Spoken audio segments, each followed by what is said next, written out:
Ning katapos ang adlaw sa filing sa Certificates of Candidacy sa Mandaue City, Administration Party na usab ang miduso sa ilang kandidatura, daghan ang mikuyog isip pagpakita silang pagpaluyo sa mga kandidato.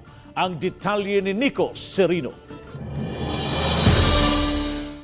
Kaganihang udto gipahigayon ang Santos nga misa sa National Shrine of St. Joseph.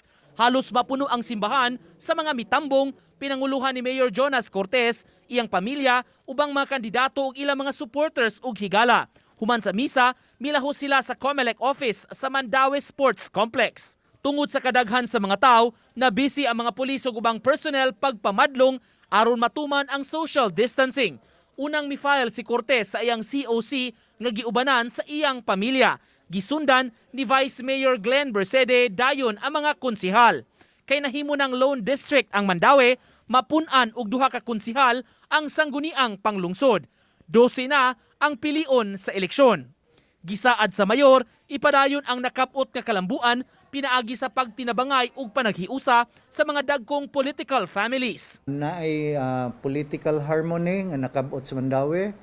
And in fact, even with the challenges nga atong giatubang no sa pandemic tungod sa COVID-19, apan ang Mandaue kuan kayo, kusganon kayo nga niatubang sa mga hagit. Edukasyon, infrastruktura ug COVID response ang gipasalig niyang tutukan. Atong paningkamutan gyud nga from ngadto sa kabarangayan ang mga atong health centers nga punan ug unsay ayudang nahatag sa dakbayan sa Mandaue atong dugangan.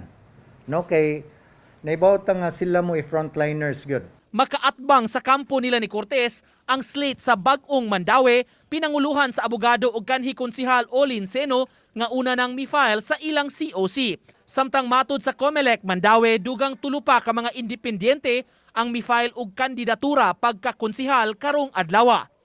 Sa lungsod sa Konsolasyon, katapos ang adlaw sab mi-file sa ilang COC ang kampo ni Vice Mayor Nene Aligado nga subling magpapili pagka-mayor. Laing misangat sa COC pagka-mayor, mao sila si Raul Alivio Isoto sa People's Reform Party, Maria Ava Sanchez sa Partido Pilipino sa Pagbabago ug independent candidate nga si Ayan Rose Bihag. Uban ni Edward Tubilan, Nico Sereno, Balitang Bisdak.